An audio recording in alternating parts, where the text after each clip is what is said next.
Hello everyone, here I am with the last part of the enemy chapter, page number 40. Sadao goes to see the general. Now, do you remember that messenger came to Sadao's house to call him because general was in great pain, so he needed immediate treatment. Therefore, he came to call Sadao. Sadao went to general. Now, in this scene, general and Dr. Sadao will be together talking about POW. Of course, the general said weakly, I understand fully, but that is because I once took a degree in Princeton, so few Japanese have. I care nothing for the man, Excellency, Sadao said, but having operated on him with such success. So they had a conversation now. Sadao had already told General about POW, but he wanted to assure General that he did not care at all for POW, okay, but he had done the operation and it was successful and he is totally cured. Yes, the general said, it only makes me feel you more indispensable to me.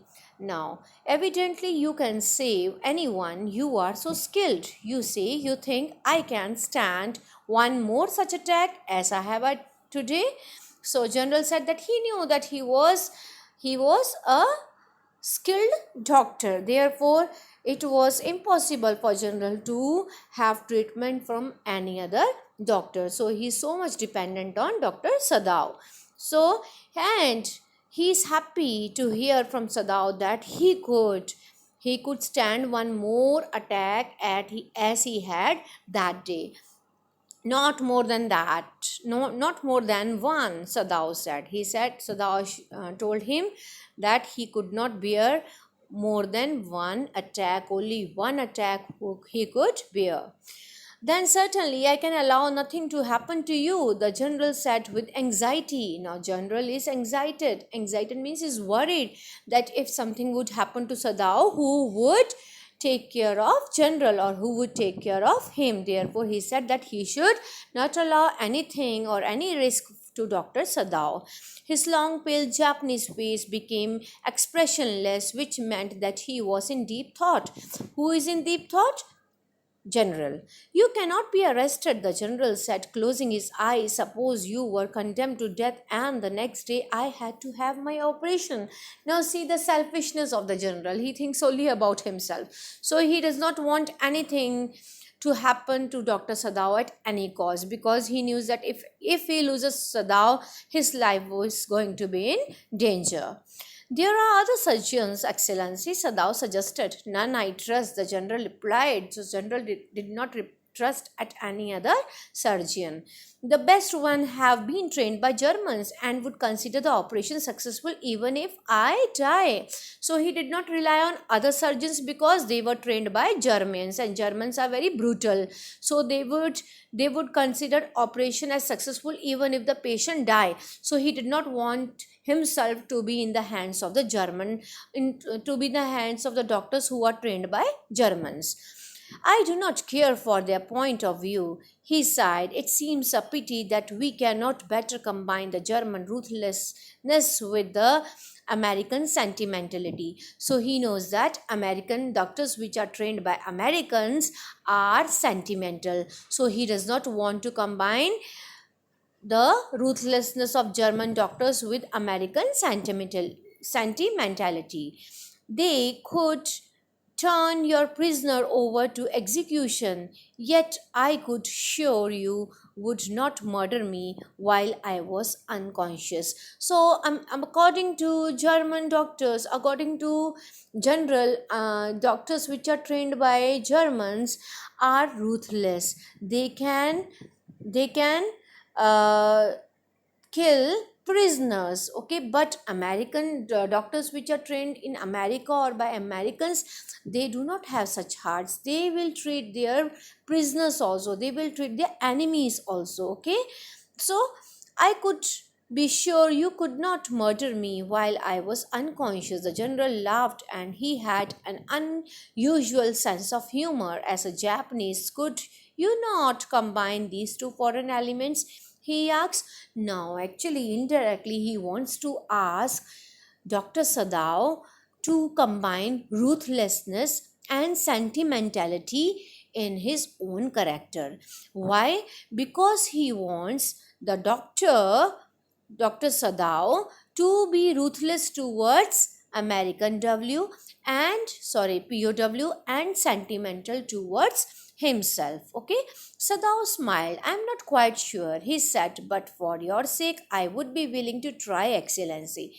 He said, I'm not sure that I could try both of these things in my life, but for the sake of General, he would be doing. The General shook his head. I had rather not to be the test case, he said.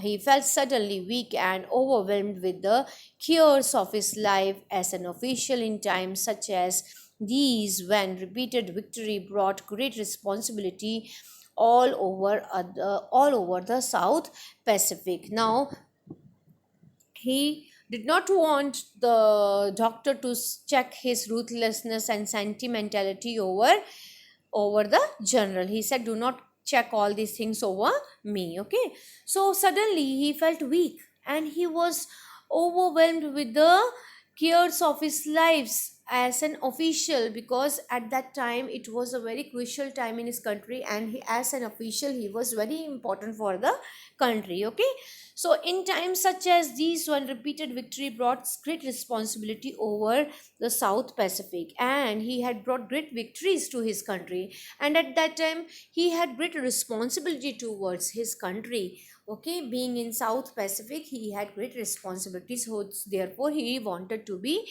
cured. It is very unfortunate that this man should have washed up on your doorstep, he said irritably. So he got irritated at the thought of POW. General said, you are very unlucky that this man POW got washed up at your footstep. You have become so helpless. I feel it so myself. So thou said gently, it would be best if he could be quietly killed, the general said, not by you, but by someone who does not know him. I have my own private assassins. Suppose I send two of them to your house tonight, or better, any night. You need know nothing about it. It is now warm. What would be more natural than that you should leave the outer partition of the white man room open to the garden while he is asleep? So General suggests Dr. Sadao that he would be sending two of his private assassins. Assassins means one who kill people silently or secretly. So he would be sending two of the assassins to Dr. Sadao's house, and he asked Dr. Sadao to let the door of the POW rooms open towards the garden so that they could enter inside the room and kill him silently. Certainly, it would be very natural, Sadao agreed. In fact, it is so left open every night. So Sadao said that yes, it would look very natural if you if you send assassins and they kill POW. Good, the general said, yawning. There are very capable assassins. They make no noise and they know the trick of inward bleeding. If you like, I can even have them remove the body. So General assured Dr. Sadao that the assassins are so efficient that they will kill POW and they will not allow the bleeding to flow to be happen outside, but they will have a trick for inward bleeding. Okay, and they will even remove the body if Dr. Sadao says. Sadao considered that perhaps would be the best, Excellency. He agreed, thinking of Hannah. Okay, so he said that would be the best method, and he wanted that it would be good if Hannah also get rid of that POW, because she was very much frightened. He left the general's presence then and went home, thinking about over the plan. In this way, the whole thing would be taken out of his hands. He would tell Hannah nothing, since she would be timid at the idea of assassins in the house, and yet certainly such persons were essential in an absolute state such as Japan was. How else could rulers deal with those who opposed them? So he wanted Hannah not to know anything about the plan. Otherwise she would be very much scared, and he knew that how else could rulers deal with those who opposed them? So he knew that the general was doing the best thing. He knew that how he could deal the people who oppose them. Okay, so he refused to allow anything such reason to be the atmosphere of his mind as he went into the room where the American was in bed. But as he opened the door, to his surprise, he found a young man out of bed and appearing to go into the garden. "What is this?" he exclaimed.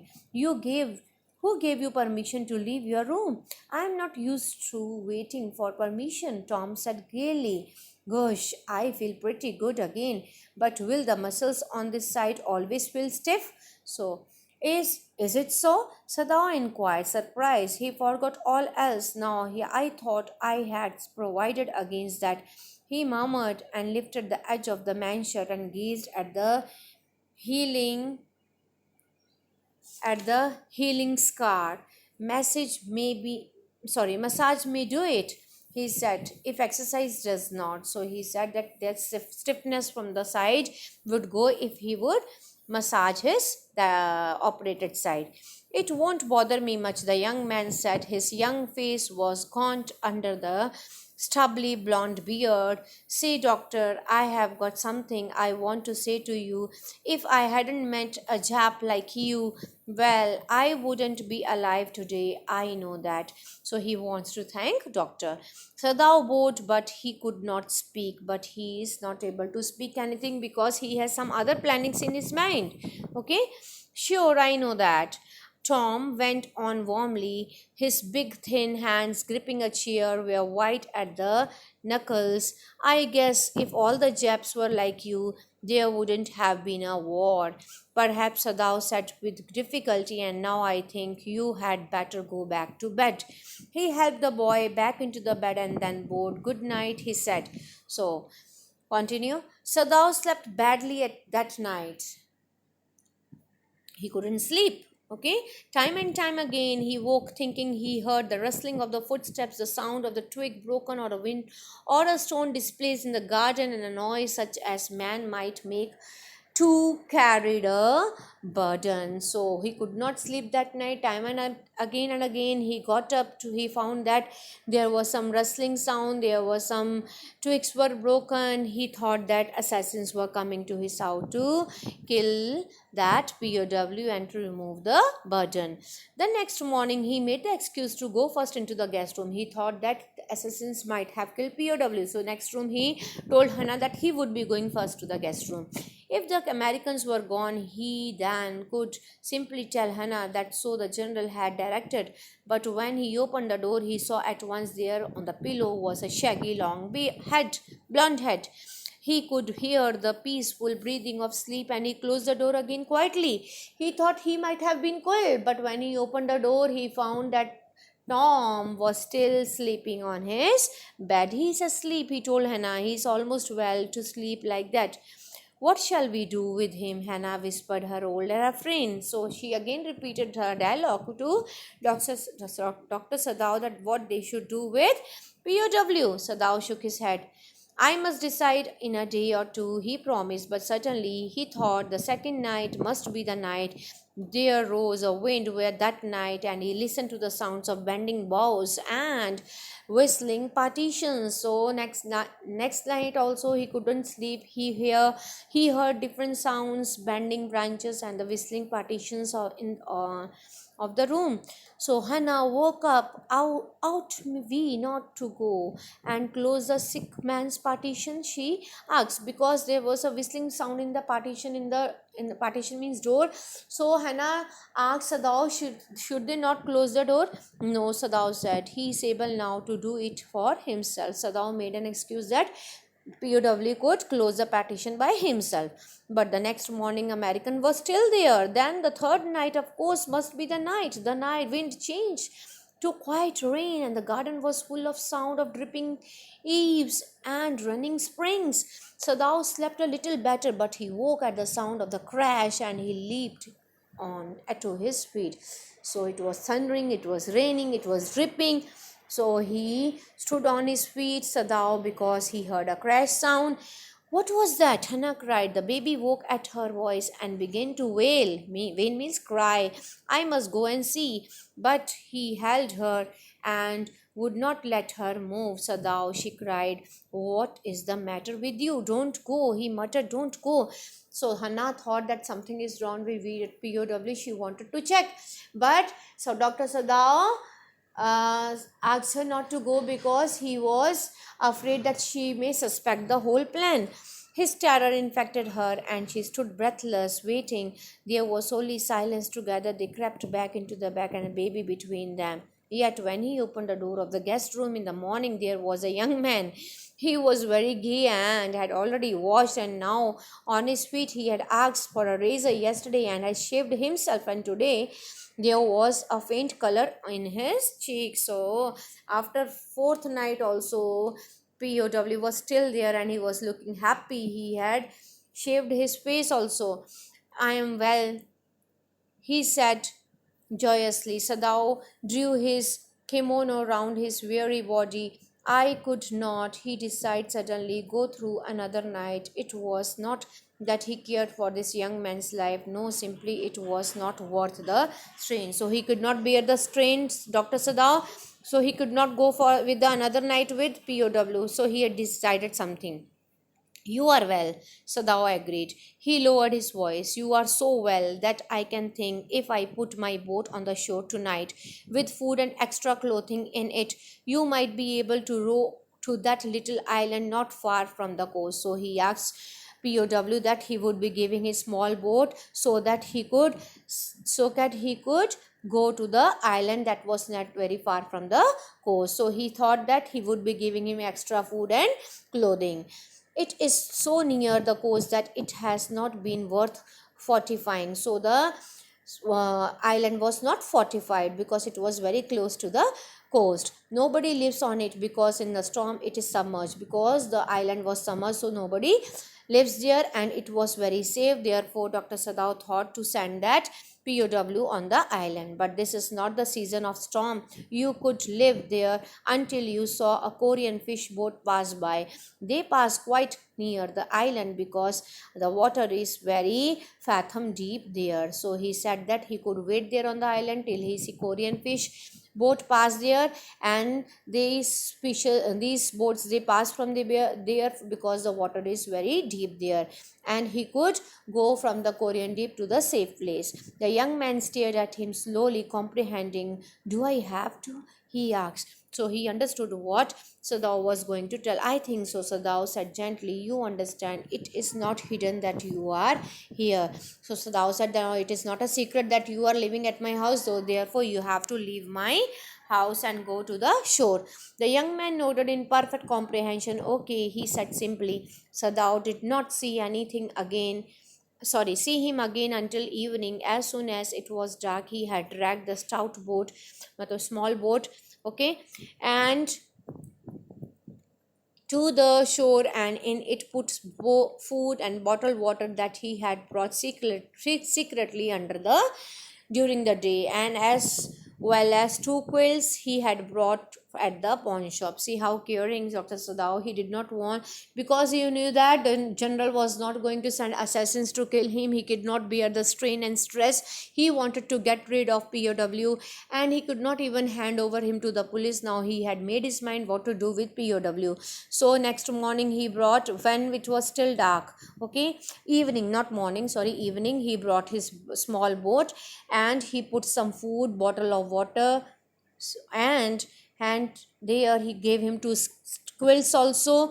The boat he tied to a post in the water, for the tide was high, there was no moon, and he worked without a flashlight. So all these things he did in the flashlight, okay, because it was not a moonlight a night.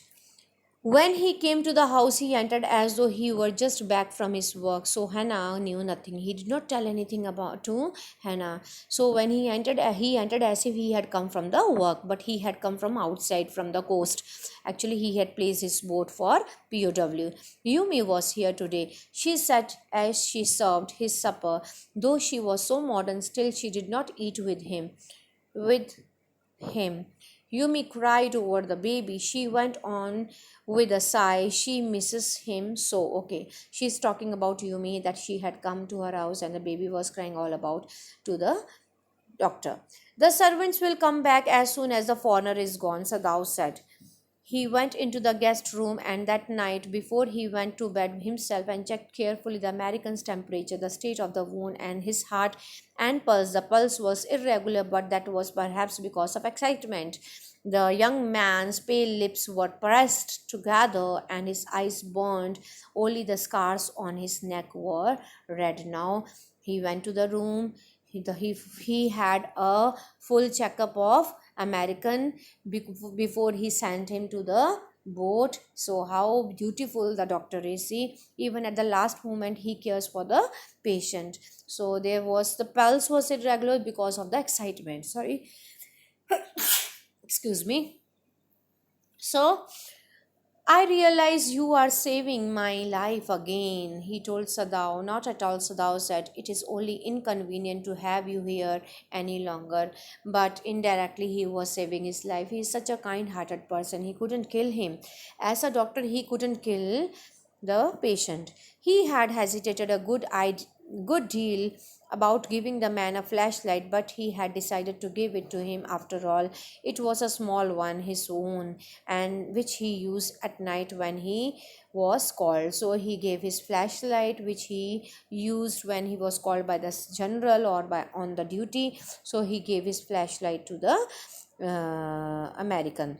If your food runs out before you catch a boat, he said, signal me two flashes. At the same instant, the sun drops over the horizon. So he said, if you have shortage of food, please give me two flashes from the torch, and you should give the signal only when the sun drops over the horizon. Do not signal in the darkness, okay? Do not signal in darkness or it will be seen, otherwise he would be caught. If you are all right but still there, signal me once. He said, if you are all right and still you are on the island, then you have to signal me once. You will find fresh fish easy to catch, but you must eat them raw. A fire would be seen. All these suggestions, all these points of precautions were given by Dr. Sadao to the American. Okay, young man breathed. He was dressed now in the Japanese clothes, so he got dressed in the Japanese clothes which Sadao had given him. And at the last moment, Sadao wrapped a black cloth about his blonde head. So Sadao wrapped a black cloth over the head of American because he could be identified with his blonde head. So he made his head black. Now Sadao said. The young American, without a word, shook Sadao's hand warmly and then walked quietly well across the floor and down the step into the darkness of the garden. Once, twice, Sadao saw his light flash to find his way, but that would not be suspected.